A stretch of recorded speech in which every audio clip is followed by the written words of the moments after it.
China's vice president spoke of the Ponzi scheme, not referring to private companies but to the country's whole financial system.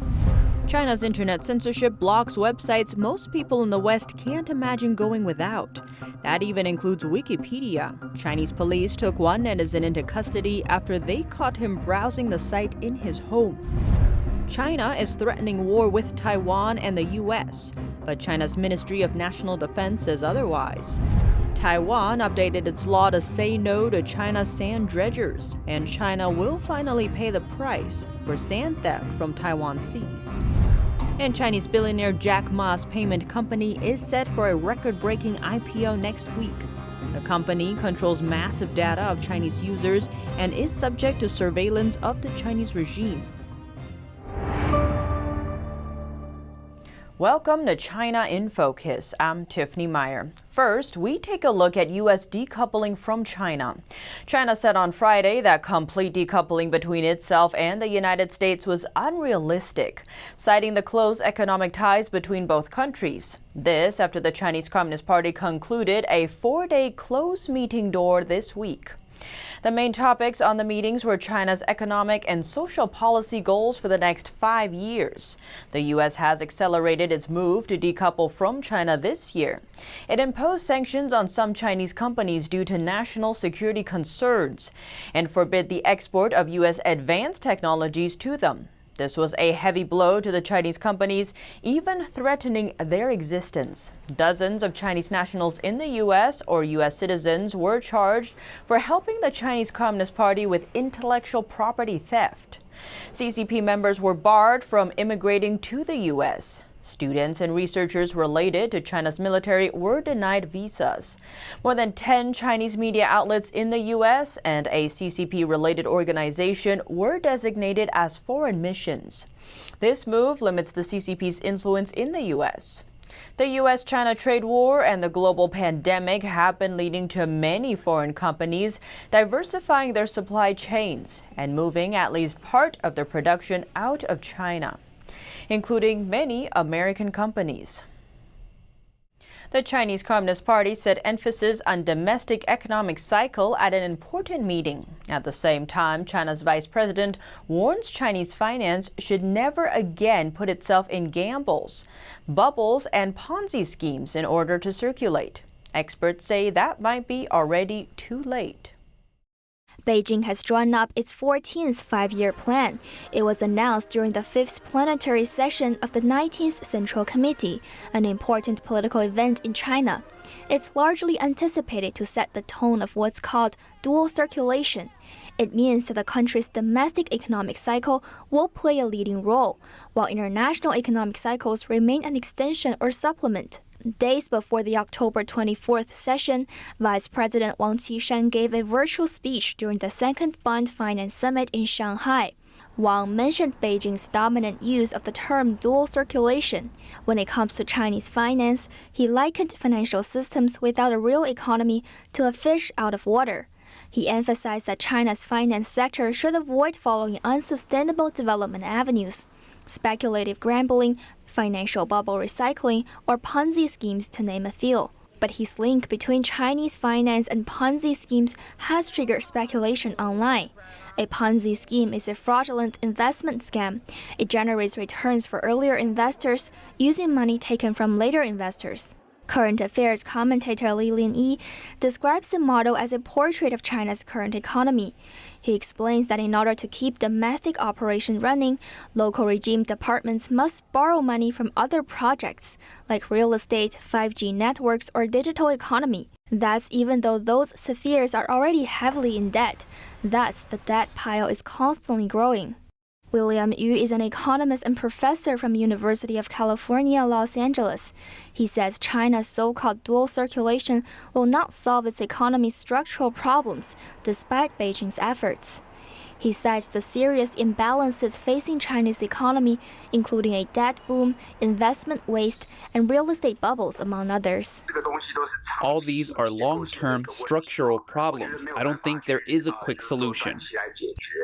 Yu says Beijing's terms simply serve as a nice-sounding slogan, but will do little to aid the crisis courting China's economy. China's Ant Group, backed by Jack Ma, is to be listed in Shanghai and Hong Kong next week. The online payments business is set to make the world's largest stock market debut, raising over $34 billion. That's even though it's only selling about 11% of its shares. Experts estimate that after the listings, the Chinese company's value could exceed JP Morgan, currently the world's largest bank. Some U.S. politicians have warned against the initial public offering, giving the company's close ties with the Chinese regime. Republican Senator Marco Rubio said, quote, "It's outrageous that Wall Street is rewarding the Chinese Communist Party's blatant crackdown on Hong Kong's freedom and autonomy by orchestrating Ant Group's IPO on the Hong Kong and Shanghai stock exchanges."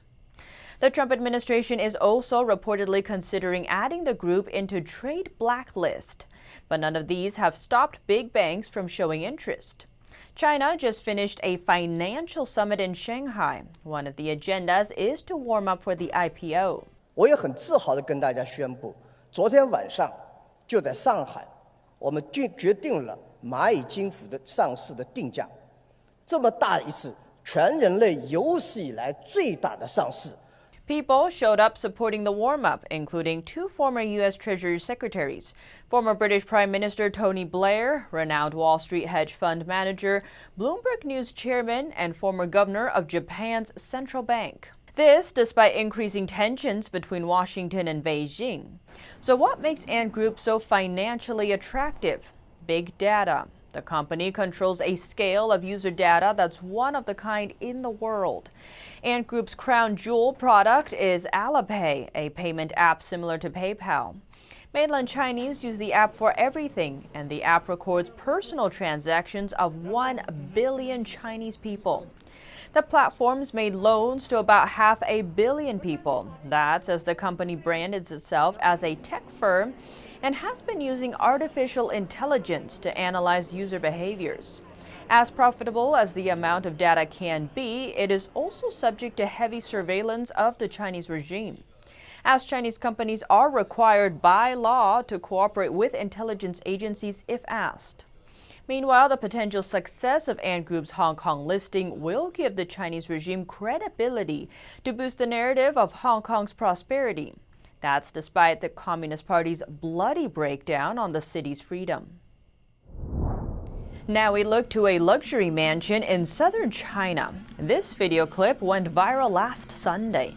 It shows a joyful celebration of a traditional Chinese festival in a luxury mansion. At the entrance, two Chinese lion dancers welcoming guests, and a huge cake at the foot of the steps. The three-story mansion has an ancient Chinese entrance with bricks and tiles, as well as stone steps with a dragon totem. It's believed this mansion belongs to Yang Lingkui, deputy mayor of Pingle County in southern China. On Wednesday, some Chinese media asked the Pingle County government about it. The spokesperson claimed the news was fake and threatened that if the hype continues, it would be handled directly through legal procedures. However, another media outlet, Shengyu News, said on Thursday, a team had been established locally to investigate issues related to the deputy county mayor. And on the same day, Yang Quanlun, Yang's sibling, started to give comments. Yang's sister claimed that the house was built by her and another brother of hers and had nothing to do with the deputy county mayor. Yang's brother confirmed to a newspaper that the building is his old mansion, and his sister built it with him, adding it didn't cost much. His brother, the deputy mayor, just went there for holidays to get together with the family for a few days. But when the reporter asked to check the real estate certificate, Yang's brother stopped responding. Police arrested a Chinese internet user for going on Wikipedia. Authorities say he broke the law and caught him on the spot in his own home. NTD's Juliet Song reports. A Chinese internet user was taken into custody for doing research on Wikipedia. That's according to a now scrapped government record. In China, visiting Wikipedia is considered illegal. The website is blocked along with tens of thousands of others, including Google and Facebook. NTD is also blocked in China. These websites are censored for carrying content that Chinese authorities see as sensitive. To access the blocked websites, Chinese internet users have to bypass the internet firewall. One of the common ways to do that is to use a special kind of software called a virtual private network, or VPN. But crossing the firewall runs the risk of being tracked by the police. Like the man arrested for researching on Wikipedia, who is named Zhang Tao. He was apprehended while visiting overseas websites from his own home. Zhang isn't alone. In his home province, China's southeast Zhejiang, there are almost 70 cases where people have broken through the censorship system. But Zhang's arrest appears to have attracted some attention. Local authorities previously published his case on the government website, along with others. But now they've all been taken down. Bypassing the internet firewall can also lead to hefty fines. In Zhejiang, one can be fined up to $2,000. That's almost twice the average monthly salary of Chinese citizens. Juliet Song, NTD News. Next, a Chinese official who's facing an unusual charge. On Thursday, Hunan province officials' WeChat account issued a message about the case of the former deputy mayor of Changsha, the capital city of the southern Chinese province. Chen Zihui has been under investigation on suspicion of serious violations of discipline and law since April this year. The leading charge of this kind of case is normally corruption, but Chen's leading charge was the possession of banned books. The official report says Chen purchased books and periodicals abroad with serious political problems and kept them for a long time. This is not an isolated case. In recent years, many senior CCP officials have been charged for the same reason, including 8 officials from all levels of governments since 2018. That's according to official reports. The highest-ranking official among them was a member of the Standing Committee of the Guizhou Provincial Party Committee. This is the highest CCP organization in the province. What does it mean to have books and publications with serious political problems? According to the newspaper China Discipline Inspection and Supervision News, it includes books, audio or visual materials that criticize the CCP and so-called political rumors about China's political situation and articles about the dire situation of China's economy and so on. These are all regarded as serious political problems. China is threatening military conflict with the U.S. by provoking U.S. allies, threatening the U.S. in speeches and increasing its military strength. However, recent comments from the Chinese Ministry of National Defense points to something else. Chinese bomber and fighter jets entered Taiwan's airspace at least 46 times last month, in an escalation of military aggression. Chinese state-run media issued a commentary suggesting that using military force on Taiwan is now high on China's agenda. The U.S. is stepping up its military and diplomatic support for Taiwan. Recently, the U.S. approved arms sales to Taiwan worth around $1.8 billion.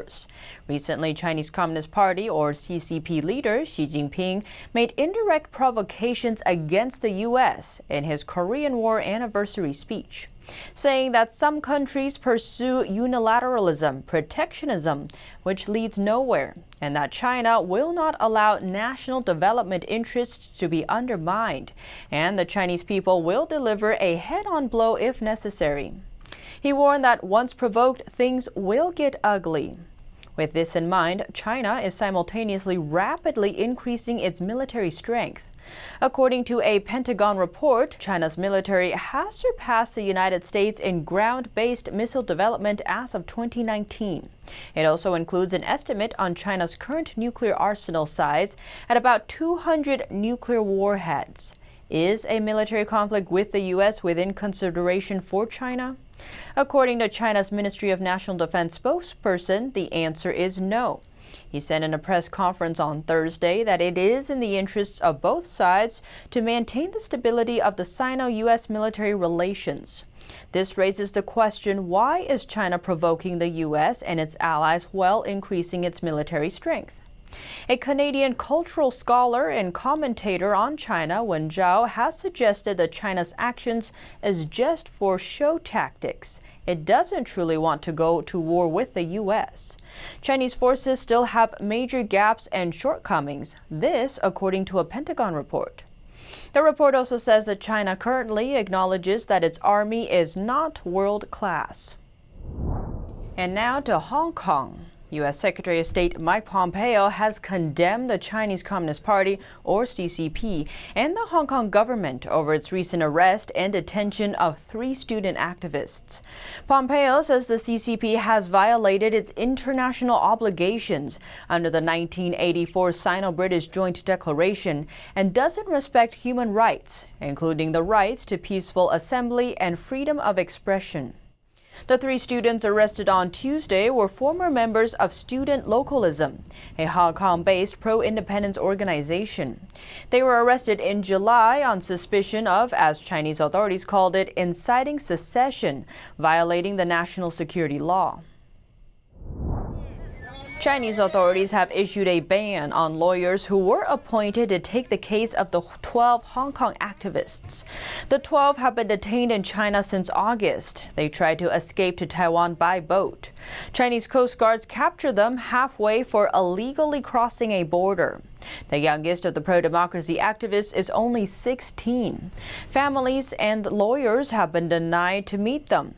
According to Radio Free Asia, 5 Chinese law firms have received verbal orders from China's Ministry of Justice asking them to drop the case. Beijing has so far forced 6 lawyers to quit. 13 lawyers have been hauled in to chat with officials. Accusations of illegal sand mining in Taiwanese waters amid rising tensions between Taipei and Beijing. Beijing is reportedly increasing its vessels in Taiwan. Now Taiwan is taking action. Taiwan is taking a harder stance on Beijing's sand dredgers. Taiwan's parliament passed proposed legislation on Thursday. It imposes heavier penalties for unauthorized sand mining in Taiwanese waters. According to China Times, offenders could be sentenced in prison from 1 to 7 years and facing fines of up to $3 million. The draft legislation also addresses the storage and handling of confiscated vessels or equipment. Last week, the local authority detained all 11 crew members from a Chinese sand dredger and put back 1,800 tons of sand extracted in the sea around the Matsu Islands. The islands belong to Taiwan and are located north of the Taiwan Strait facing China. Chinese cross-border sand theft has become worse since China's sand mining ban.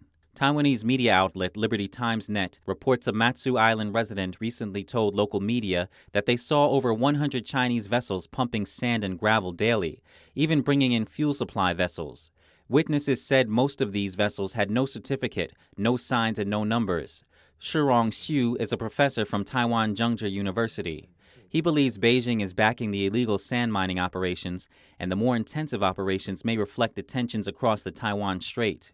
Xu told U.S.-based Radio Free Asia that considering planes are constantly coming in from China, Beijing is likely to create more tensions and maybe some incidents. He also believes Beijing plans to extract sand from Taiwan because they sent in a whole fleet and carry away a tremendous amount of sand and gravel every single day to satisfy their construction needs. Sand and gravel are the main components of concrete. The rapid development of China's real estate market has meant material prices have soared. Many people are mining to make quick money. According to Liberty Times Net, China's illegal mining not only affects the marine ecology and causes environmental problems, but also harms Taiwan's economy. Reporting by Xu Wenhui, NTD News.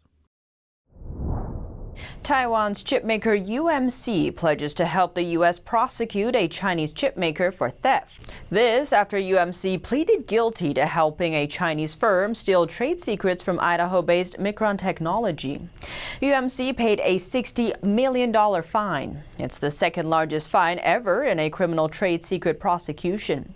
Deputy Attorney General said in a statement, UMC stole the trade secrets of an American leader in computer memory to enable China to achieve a strategic priority, self-sufficiency in computer memory production, without spending its own time or money to earn it.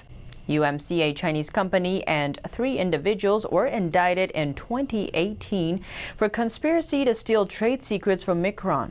UMC said its management was unaware of and did not authorize actions taken by 3 of its employees who had previously worked for Micron. U.S. prosecutors have agreed to drop charges of economic espionage and conspiracy against UMC as a result. The U.S. alleges the state-owned Chinese firm used those secrets in its memory chip designs. The company has previously denied any wrongdoing. UMC has pledged substantial assistance to help the U.S. in the high-profile case against China's chipmaker. And that's all for today's China in Focus. Thanks for watching and see you next time.